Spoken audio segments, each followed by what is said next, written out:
The Book of Wisdom is a Jewish text written in Greek, likely sometime toward the end of the 1st century or the middle of the 2nd century in this Common Era. It is one of 7 books that we call wisdom literature in Scripture. The others are Psalms and Proverbs, Ecclesiastes, Job, Song of Songs, and Sirach. Now, like Sirach, the Book of Wisdom, or the Wisdom of Solomon, as it is also called, is not in the Bible that's in your pews. Wisdom is one of the books that we Protestants relegate to the Apocrypha, as we consider it deuterocanonical, meaning it is from the 2nd canon of the Old Testament, not the 1st. It was included in the Septuagint, the first Greek translation of the Hebrew Scriptures commissioned by Alexander the Great and composed by 70 scribes, 70 septa, the Septuagint. It is the Greek text of the Old Testament that some Jesuses in the New Testament quote from. Now today, the Catholic Church, the Eastern churches, and the Orthodox churches, they retain these deuterocanonical books as part of the official Old Testament. Protestants and most Jews, however, relegate these books to second-class status, and we often ignore them. Given the complexity of our time, however, my general thought is that we need more wisdom, not less, so here we are today. Now, the Book of Wisdom is addressed, this is great, this is its first line. The Book of Wisdom is addressed to the rulers of the earth, an open letter to the leaders of the world in a time of great global conflict and change. It begins with a, quote, call to love righteousness. To the rulers of the earth, love righteousness is how it begins. And it goes on to say, think of the Lord in goodness and seek God with clarity of heart. Wisdom goes on to tell us that God is found by those who do not put God to the test, and that when God's power is tested, it does nothing but expose the folly of humans. Now, in the Gospel of Matthew, Jesus says something rather similar. Do not put the Lord thy God to the test, Jesus says. Now, Jesus isn't addressing world leaders at that moment. He's addressing Satan himself while the devil is tempting him for 40 days and 40 nights in the wilderness. Now, we don't need wisdom or even Jesus to point out that both world leaders and evil incarnate often enjoy testing God. But it is a handy reminder to see the folly of this way printed so tidily in black and white in Bibles. Now, the Book of Wisdom is both a call to humans and a personification of an element of the divine. Here, as in many places, wisdom is imagined as feminine, and she was with God from the outset of creation. In the words we just heard Lynn read, she is radiant and unfading. She hastens to make herself known to those who desire her, and that's really nice. Wisdom doesn't hide herself. She wants to be known, Scripture says. Wisdom appears to those who are worthy, lighting their paths and meeting them in every thought. Every thought. Wisdom is no secret. She is all around us. Wisdom is a light in the darkness that will not be put out.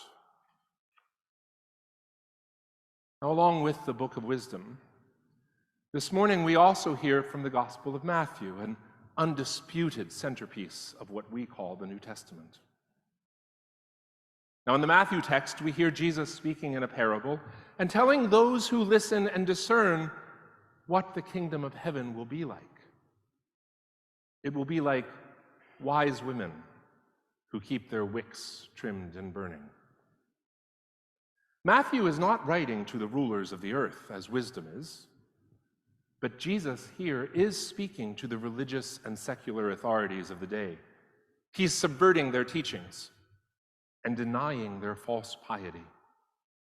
Jesus the rebel is speaking not of human things, but of divine things. He's talking about wisdom.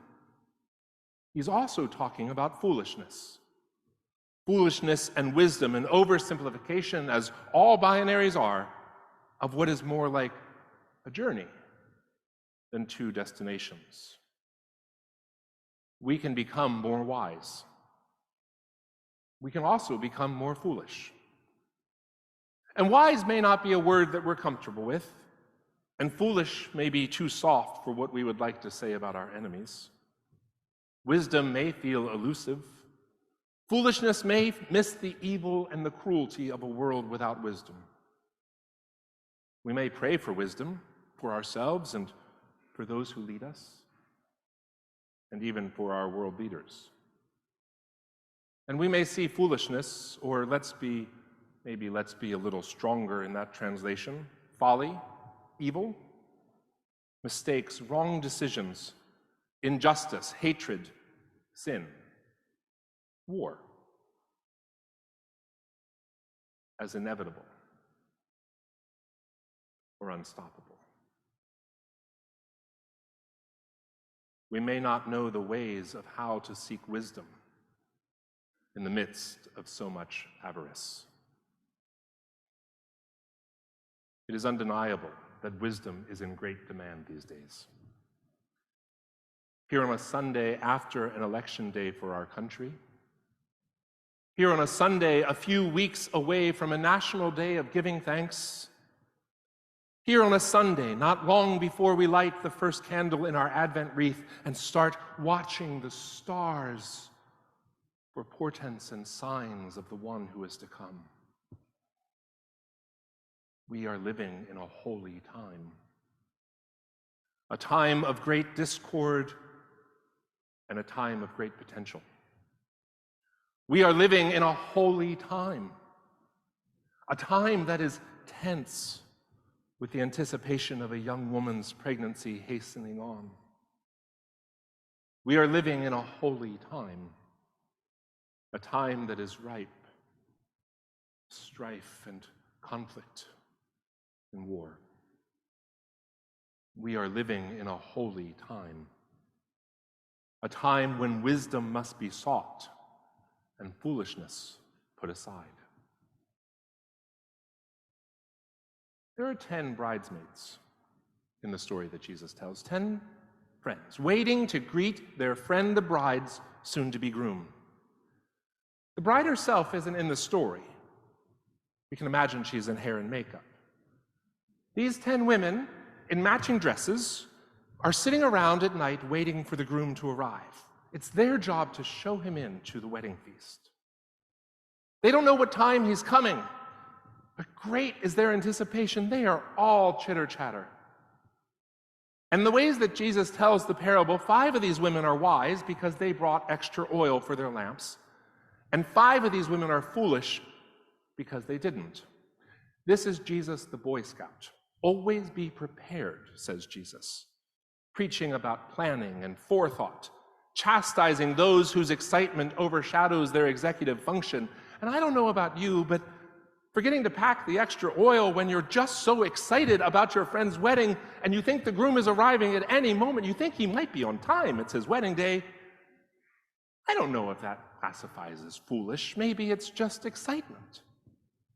Maybe we could liberate these women from their foolish label and maybe just call them eager. Eager for the marriage of their friend, eager for the new family they will soon all be a part of once this wedding occurs. Eager for life, and life abundant that comes when 2 sides come together as one. Maybe that's folly, but maybe it's not. Can there be a wisdom in excitement too? A war is growing in a land that many of us call holy. And indeed, holy it is. Holy because it is where the ancient Hebrews prayed and first received covenants and promises from God. Holy because it is where Jesus walked. Holy because it is from where Muhammad ascended to speak to God.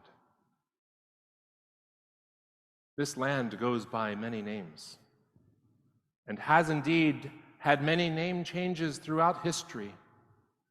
And what you call it today and what you call the people who live there has great political imprints, and in some minds betrays an allyship or a motivation, sometimes even a hatred.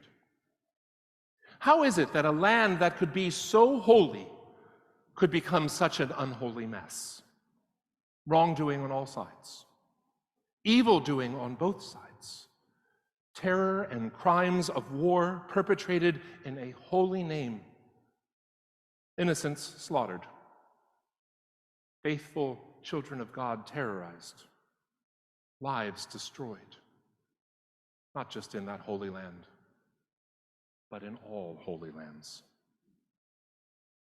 There is so much we may learn in this time, much we have to learn, and so much more to which we must listen than to speak. There is a war that is being waged in the name of faith and justice and liberation, and whose faith and justice and liberation that shows no signs, not yet, of any faith, justice, or liberation for anyone.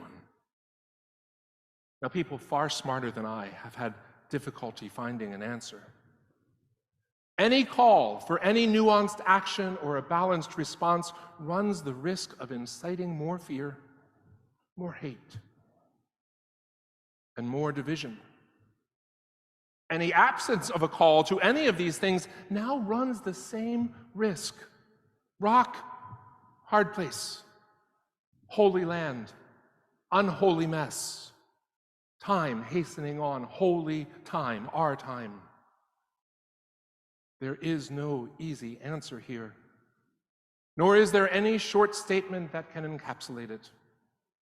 We live in a holy time of great conflict, a time of unholy action and of foolish response. And yet,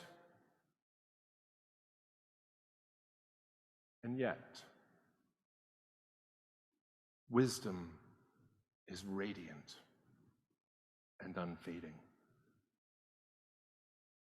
She is easily discerned by those who love her. And she is found by those who seek her. Wisdom doesn't tally. She hastens to make herself known to those who desire her, and she goes about her whole day.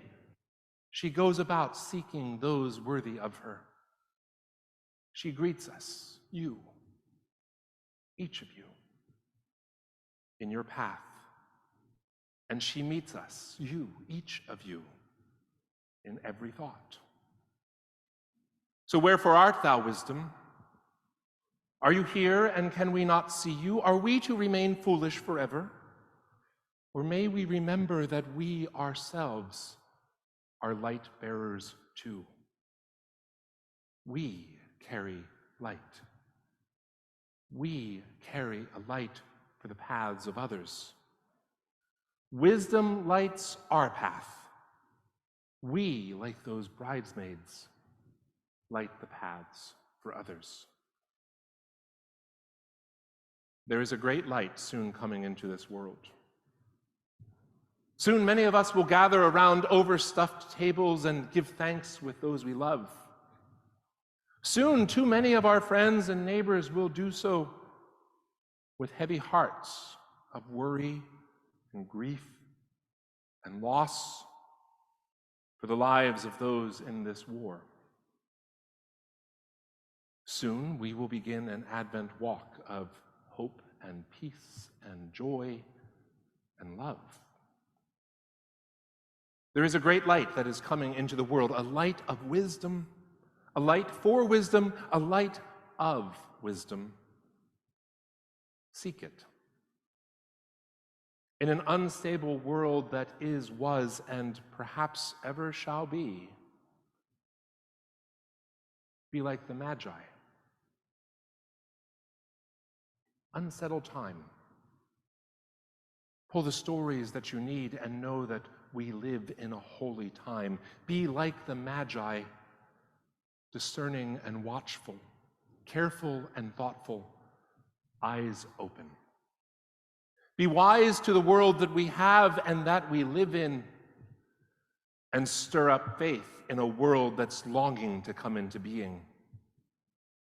Keep time with the ox and lamb. Watch with the shepherds. Walk with a terrified young man through a land that is holy and his expectant bride to be. Look to that land that is holy still. Pray for the peace of Jerusalem. Know that God alone is wise, and wisdom is all around us.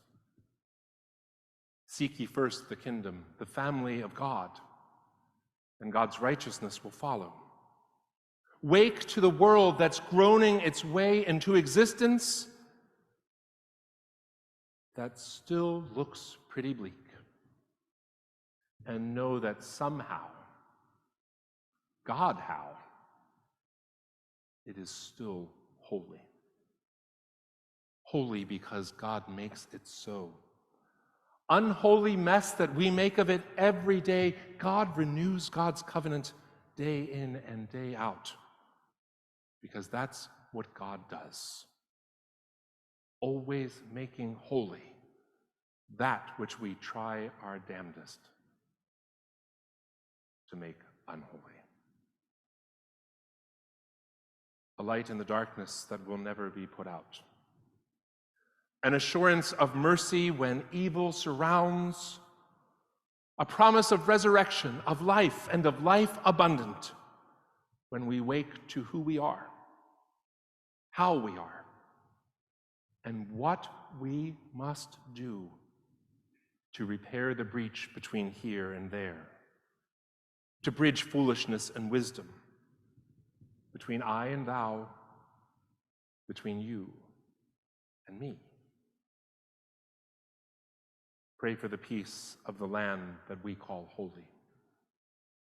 Pray for our siblings who live there. Pray for the rulers of the earth, that wisdom may find them. Pray for each other and be bold. Fix your thoughts on wisdom, and you may come to perfect understanding. That's a quote from Scripture. Perfect understanding. A lofty promise for sure, an ambition that may seem too far, perhaps to us, not to God. A lofty promise for sure. Did you drag yourselves into this building this day for anything less? Anything less? Have faith. Do justice. Love mercy. Walk. Seek.